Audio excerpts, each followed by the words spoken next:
नमस्कार, city post live में आपका स्वागत है। मैं हूं श्रीकांत प्रत्युष। आज की सबसे बड़ी खबर यही है कि राहुल गांधी कल दरभंगा आने वाले थे, दलित छात्रों के साथ संवाद करने वाले थे, लेकिन जिला प्रशासन ने उन्हें कार्यक्रम करने की अनुमति नहीं दी है।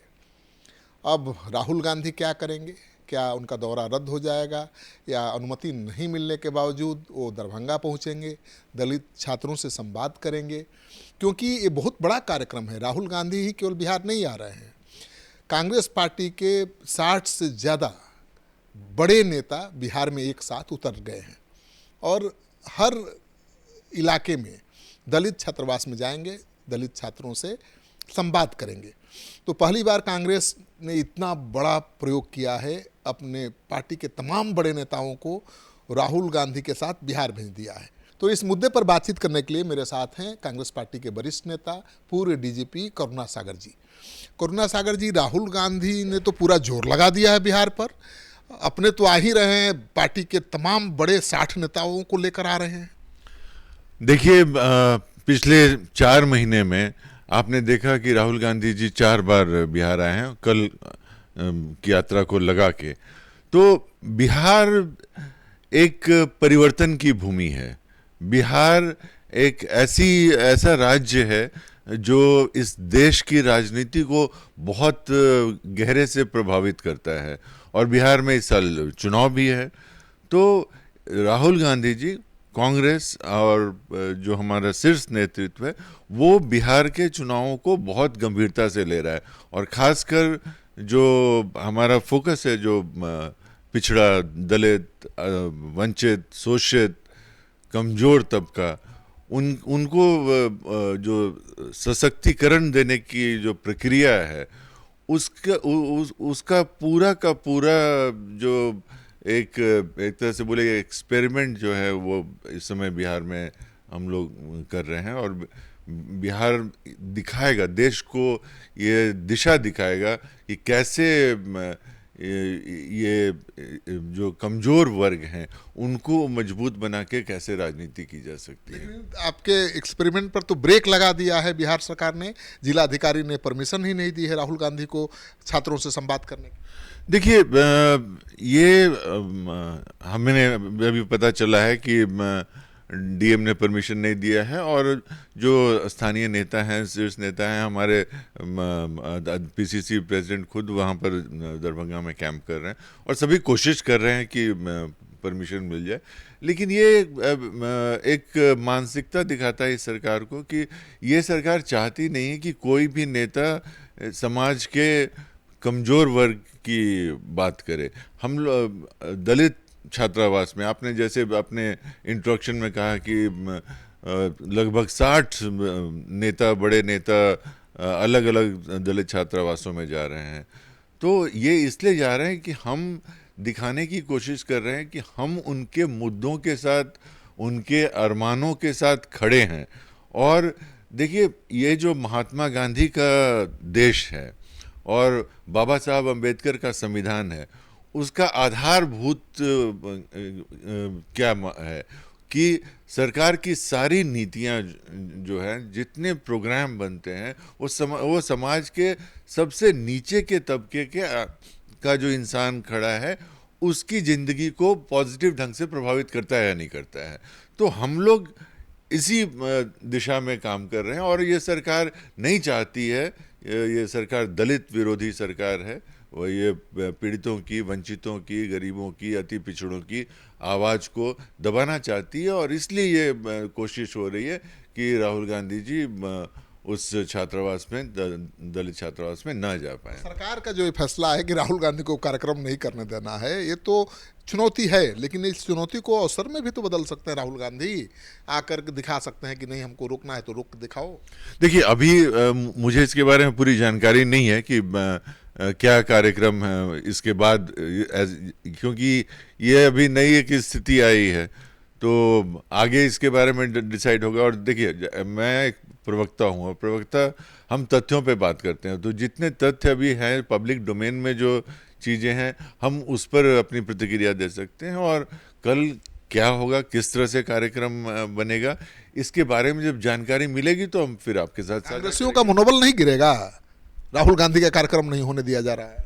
देखिए, कांग्रेसियों का तो मनोबल बढ़ेगा, क्योंकि आप अगर राहुल गांधी जी की आवाज को रोकने की कोशिश कर रहे हैं, इसका सीधा संदेश क्या जाता है? इसका सीधा संदेश, राहुल गांधी किसकी आवाज है? पीड़ितों की, वंचितों की आवाज है, और उस आवाज को आप रोकने की कोशिश कर रहे हैं। जो लीडर ऑफ अपोजिशन है, लीडर ऑफ अपोजिशन जो पार्लियामेंट्री डेमोक्रेसी में प्रधानमंत्री के बाद सेकंड सबसे पावरफुल आदमी होता है, उसको जो हमारा जो ब्रिटिश सिस्टम से जिसने हमने कॉन्स्टिट्यूशन अडॉप्ट किया था, तो उसको शैडो प्राइम मिनिस्टर कहते हैं। तो उनकी आवाज को अगर रोकने की कोशिश की जा रही है, तो इसका मतलब कि हमारे नेता की बातों से और कांग्रेस के जो कार्यक्रम हैं उनको लेकर ये सरकार चिंतित है, क्योंकि ये सरकार को अपने नीचे से जनाधार खिसकता हुआ दिख रहा है। कांग्रेस पार्टी तो कभी जात पात की बात नहीं करती थी।